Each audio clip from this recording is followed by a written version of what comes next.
नमस्कार दोस्तों, स्वागत है आपका स्टॉक युक्ति यूट्यूब चैनल पर। इस चैनल पर हम बात करते हैं आपसे कुछ ऐसी खबरों की जो आम जनता से छूटी रह जाती हैं। तो दोस्तों, खबर आ रही है अभी अभी आज 12 तारीख है और 12 अगस्त की ही एक खबर है। खबर आ रही है अनूप इंजीनियरिंग से। अनूप इंजीनियरिंग का स्टॉक आज 2.7% ऊपर गया है, ठीक है, लॉन्ग साइड पे गया है। अब ऐसा क्या हुआ है? तो हुआ ये है दोस्तों कि अनूप इंजीनियरिंग को अपना एक रिपीट ऑर्डर मिला है। क्या ऑर्डर है ये? आप यहाँ पे खबर पढ़ सकते हैं कि अनूप इंजीनियरिंग एक क्रिटिकल कंपोनेंट्स बनाती है, तो उसको एक प्रेशर वेसल का रिपीट ऑर्डर मिला है। ये ऑर्डर जो है वो लगभग 100 करोड़ रुपए के आसपास का है और ये रिपीट ऑर्डर है। जो इसमें सबसे बढ़िया बात ये है कि इस तरह का कॉम्प्लेक्स काम वो पहले भी कर चुके हैं और ये दोबारा ये काम उनको मिला है। तो ये दर्शाता है कि अनूप इंजीनियरिंग की कैपेबिलिटीज़ जो हैं कॉम्प्लेक्स काम को करने के लिए, क्रिटिकल काम को करने के लिए, जो EPC जो यूरोपियन कस्टमर है, उनका एक प्रोजेक्ट चल रहा है UAE में, उसके लिए उनको ये ऑर्डर मिला है। ठीक है, so it's a very good news for Anup engineering और ये उसके स्टॉक प्राइस पर भी रिफ्लेक्ट हुआ है आज। तो अगर हम अनूप इंजीनियरिंग का चार्ट देखते हैं, ये 1 घंटे का आवरली चार्ट है ये, और हम यहाँ पे देखते हैं तो प्राइस आज सुबह गैप अप खुला और अभी जरा बंद कर दें टेक्निकल्स को। तो यहाँ पे प्राइस गैप अप खुला और उसके बाद प्राइस एक रेंज में कंसोलिडेट कर रहा है। जब भी कुछ ऐसा कंसोलिडेशन होता है दोस्तों, इसका मतलब है कि जो स्ट्रॉन्ग पार्टीज़ हैं उन्होंने सामान लिया है। और यहाँ पर अगर हम देख सकते हैं कि यहाँ पर मुझे 1 आवरली चार्ट पर मुझे यहाँ पर कर्व्स भी बनते नज़र आ रहे हैं। ठीक है, तो ये कुछ कर्व्स हैं जो बार बार एक इस जगह से स्ट्रॉन्ग रिजेक्शन देखने को मिल रहा है। दोस्तों, अगर ये स्टॉक इससे ऊपर जाता है तो ये स्टॉक एक अच्छी अपसाइड की मूवमेंट स्विंग के लिए दे सकता है। कितने की मूवमेंट है? कोई 7-8% का, 2000 तक का मेरा अपना टारगेट है कि 2050 के आसपास, 2000 के आसपास हम इसमें से अर्निंग पोटेंशियल देख सकते हैं।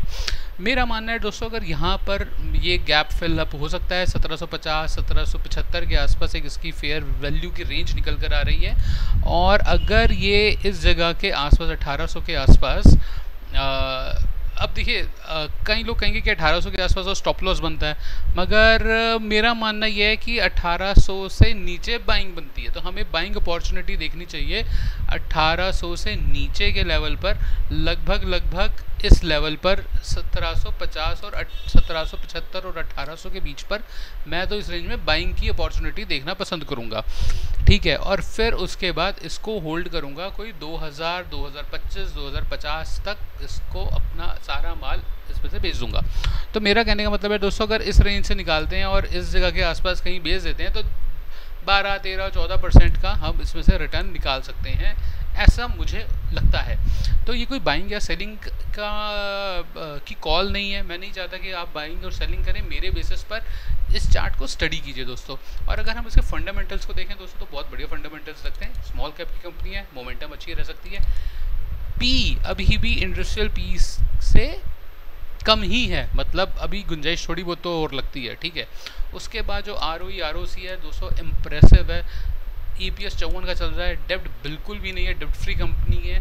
और इसमें जो सबसे बढ़िया चीज़ मेरे को लगती है दोस्तों, वो लगती है EPS ग्रोथ पिछले 3 और 5 सालों की एक इम्प्रेसिव 19.5% की 5 सालों की EPS ग्रोथ दे दी। मैं कह रहा हूँ कि इस साल नहीं करते करते आधी भी दे देते हैं, 10% की भी EPS ग्रोथ दे देते हैं तो बढ़िया है। ठीक है, और अगर हम इसके पी को देखते हैं तो पी अभी करेक्ट हुआ है, तो हो सकता है गुंजाइश हो सकती है ऊपर जाने की, बट ये हम तो वी डोंट नो कि बढ़ेगा या नहीं बढ़ेगा। आप यहाँ पे देख सकते हैं कि 1 ईयर में पी जो है मीडियन पी से नीचे ट्रेड कर रहा है। ये लाइन देख रहे हैं आप, इस लाइन से नीचे ट्रेड कर रहा है, यानी कि पी जो है अभी ऑलमोस्ट कम ही चल रहा है। ठीक है, फेयर वैल्यू के हिसाब से इसकी बात करें तो स्टॉक अपनी फेयर वैल्यू के आसपास ही है, थोड़ा सा कम है, 1900 रुपये के आसपास की मेरे हिसाब से इसकी फेयर वैल्यू बनती है। आपके हिसाब से कुछ और भी बन सकती है, जो आपका लॉजिक होता है, बट मेरे हिसाब से कोई 1900 के आसपास की फेयर वैल्यू बनती है। और ये अपने रीसेंट हाई जो उसने यहाँ पर लगाया है 2000 के आसपास, इसी जगह को दोबारा टेस्ट कर सकता है। और जिसकी एपेटाइट इसमें ज़्यादा हो कि ज़्यादा लंबे समय तक होल्ड करना है, ऐसे इन्वेस्टर्स इसको और ज़्यादा अच्छे टाइम फ्रेम पर चेक कर सकते हैं, जैसे कि 1 डे और वीकली टाइम फ्रेम पर भी चेक कर सकते हैं। दोस्तों, अगर मैं सारी ड्राइंग्स को हटा दूं और इसको डेली टाइम फ्रेम पर अगर हम चेक करते हैं तो मुझे लगता है, एक मिनट, तो मेरे को लगता है कि यहाँ पर इसका एक प्राइस रिजेक्शन भी मिल सकता है 1800 के आसपास। ये जो एरिया है, जस्ट अ सेकेंड, ये जो एक एरिया 1857 के आसपास का, इस जगह पे प्राइस रिजेक्शन मिल सकता है। और तभी मैं कह रहा हूँ दोस्तों, यही रीज़न है मेरा। आप यहाँ पे देख सकते हैं कि 1770, 75, 50 इस जगह से इसकी डिमांड जनरेट हो रही है स्टॉक्स की, और यहाँ पर आकर सेल आउट हो रहा है। तो ये तो एक रेजिस्टेंस है, ये रेजिस्टेंस टूटा, ब्रेकआउट मिला तो ये स्टॉक 1950 और उससे ऊपर 2020, 25, 50 के रेंज के लिए चल पड़ेगा। ठीक है, तो तभी मैं कह रहा हूँ कि हम इसे नीचे खरीदेंगे और ऊपर बेचेंगे, ना कि हम इसे ब्रेकआउट का वेट करके बेचेंगे, क्योंकि ब्रेकआउट का वेट करने के बाद आपको ये स्टॉक हाथ भी नहीं लगेगा, क्योंकि मेरे को ऐसा लगता है एक सिंगल शॉर्ट कैंडल में ये इस टारगेट को पूरा फिलअप कर देगा। अब यहाँ पे देख सकते हैं सिंगल शॉर्ट टारगेट कैंडल में इसने 13% का अपसाइड दिया, डेली की कैंडल है। ठीक है, आप यहाँ पे देख सकते हैं सिंगल शॉर्ट कैंडल में ये अपसाइड देते हैं, जल्दी जल्दी आपको देगा 3 कैंडल में टारगेट पूरा। ठीक है, आप यहाँ पे देख सकते हैं पहले भी हुआ 3 कैंडल में टारगेट पूरा। ठीक है, उसके बाद निकल जाओ ट्रेड से, या रखना है रखो, जैसा भी है। मैं होता तो मैं तो निकल जाता यहाँ पर, सॉरी। ठीक है, तो दोस्तों आप इस स्टॉक को देख सकते हैं। इसकी बारी, अच्छा जरा इन्वेस्टर्स देखें, इन्वेस्टर्स क्या है, प्रमोटर के पास अच्छा शेयर है, पब्लिक के पास भी मतलब पब्लिक में स्ट्रॉन्ग हैंड्स ही है इसमें ऑल दो। और अगर हम यहाँ पे देखें तो DIIs ओके अपना स्टेक ऑलमोस्ट लेके ही बैठे हुए हैं, थोड़ा बहुत ही बेचा है। ठीक है, बनता भी है इतनी प्रॉफिट बुकिंग। तो दोस्तों इस चार्ट को स्टडी कर सकते हैं।